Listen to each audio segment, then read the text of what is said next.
Jadi hari ini kan kita mau di bagian Allah dulu. Herlandio Ya. sama Septa udah sebenarnya udah tahu belum? Apa aja yang di bagian-bagian Allah? Maksudnya udah dipelajari atau udah pernah dikasih tahu? Itu bukan Kak yang tentang adil dan kasih. Benar. Terus cerita tentang Jenderal Samilah. Benar banget. Maaf Kak, nggak kedengaran, hujan. Oh, hujan. Iya. Oh, benar, Herlandio yang itu. Udah dihafal belum? Maksudnya kalau cerita kira-kira udah bisa belum? Udah nyiapin contekan Kak, tenang aja Kak. Iya, nggak apa-apa kok. Septa nih gimana nih? Dia nggak kedengeran katanya. Kalau Septa ada handset, suruh pakai handset aja Kak. Ya. Septa coba pinjem headset ke temennya. Udah pada makan belum?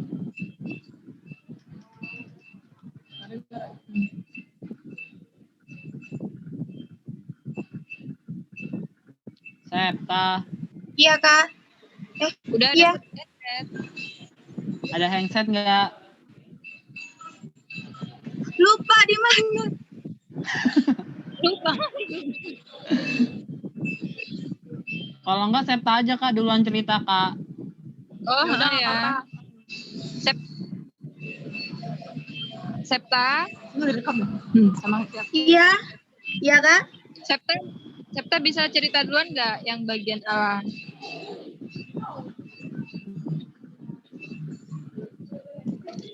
Kak, kurang jelas. Kamu disuruh cerita duluan loh, Septa Sep. bisa cerita duluan nggak di bagian Allah? Iya Kak, bisa. Oke. Udah, mau cerita? Aku mulai nih Kak. Oke. Mari kita melihat bagaimana cara Allah. Bagaimana sifat-sifat Allah? Menurut Kakak, bagaimana sifat-sifat Allah? Baik, penyayang. Ya betul, Allah itu baik, penyayang. Pengertian yang salah tentang Allah. Orang bilang Allah itu seperti tokoh kakek, kasih tetapi tidak adil. Karena jika cucunya melakukan kesalahan, dia tidak akan menghukumnya karena dia mengasihinya.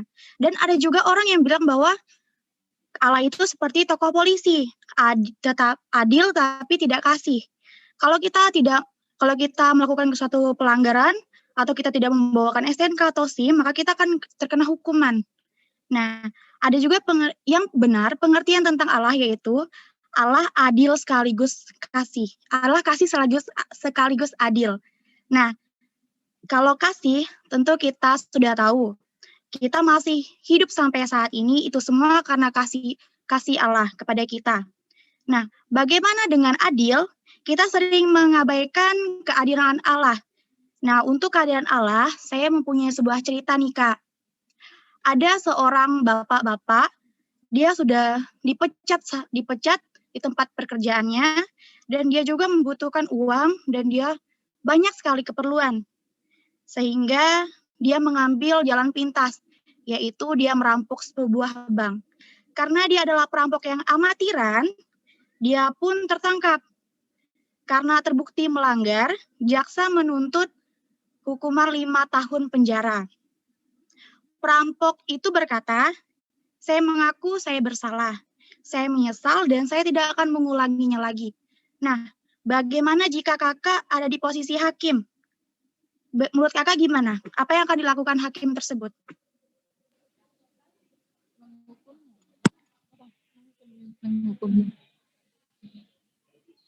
Ya, tentu saja hakim pasti kita akan menghukumnya.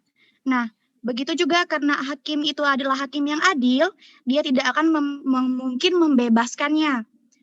Begitu juga dengan Allah yang adil, pasti menghukum setiap orang yang berdosa.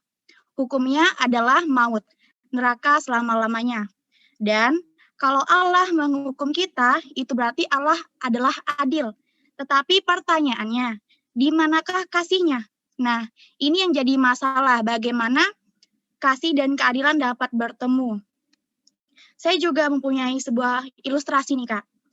Nah, ada seorang jenderal yang bernama Samila. Dia memberontak kepada kaisar yang memerintah sangat kejam. Suatu malam, seorang prajurit melaporkan bahwa sedang terjadi pencurian. Nah, jenderal tersebut pun marah dan dia memerintahkan kepada prajurit tersebut bahwa siapapun yang terdapat mencuri, bahwa dia akan dihukum 50 kali cambukan. Nah, beberapa bulan kemudian terjadi lagi sebuah pencurian dan Jenderal Samila pun semakin marah dan dia memerintahkan kepada prajurit untuk mencari dan menangkap pencuri tersebut. Dan tidak boleh kembali sampai pencuri tersebut tertangkap. Nah, tidak lama setelah itu, prajurit pun melapor bahwa pencuri tersebut sudah tertangkap. Tetapi ternyata pencuri tersebut adalah ibunya Samila sendiri. Dan Samila mengalami dilema. Dan kalau dia membebaskan ibunya, apa kata rakyatnya? Dan Samila pun memerintahkan kepada algojonya untuk mencambuk ibunya. Tetapi saat algojonya ingin mencambuk ibunya, Samila pun berkata berhenti. Dan dia berbicara kepada rakyatnya, tenang, keadilan akan ditegakkan. Tetapi karena aku mengasihi ibuku, maka biarkanlah aku yang menggantikannya. Dan Samila pun melepaskan jubah kebesarannya, dan dia menerima 50 kali cambukan. Nah, ternyata kasih dan keadilan dapat bertemu kalau ada yang namanya pengorbanan. Dan itu yang dilakukan Allah kepada kita. Keadilan harus dijalankan dan kasih harus dinyatakan. Dan itu hanya terjadi kalau Allah sendiri yang mengorbankan dirinya di dalam Yesus Kristus. Allah menunjukkan kasih dan keadilannya melalui pengorbanan dirinya di dalam Yesus Kristus. Sudah, Kak? Oke. Kita lanjut dulu ya, langsung ke Herlandio, nanti baru sekalian evaluasinya. Oke? Oke. Ayo Herlandio. Kak, kalau pakai versiku sendiri nggak apa-apa kan, yang lebih simpel di dalam otakku gitu? Nggak apa-apa, sepemahamanmu. Kan, bagaimana sifat-sifat Allah? Nah, Kak, jadi sebelumnya tuh aku punya cerita nih. Ceritanya tuh tentang seorang kakek yang mencuri. Jadi itu dia tuh mencuri kan.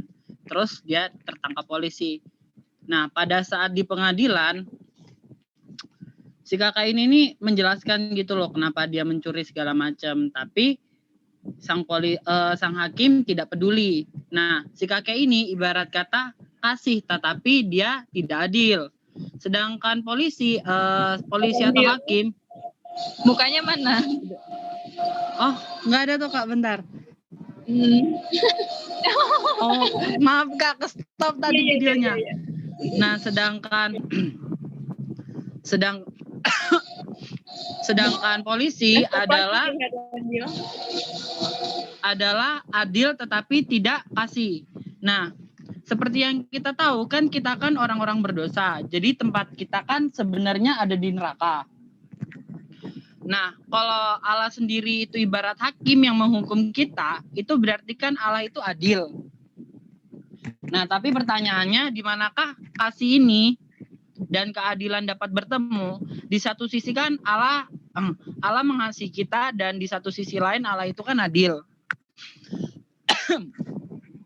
Dia harus menghukum kita, tetapi kalau menghukum kita pun di mana kasihnya kepada kita? Nah, untuk itu di sini saya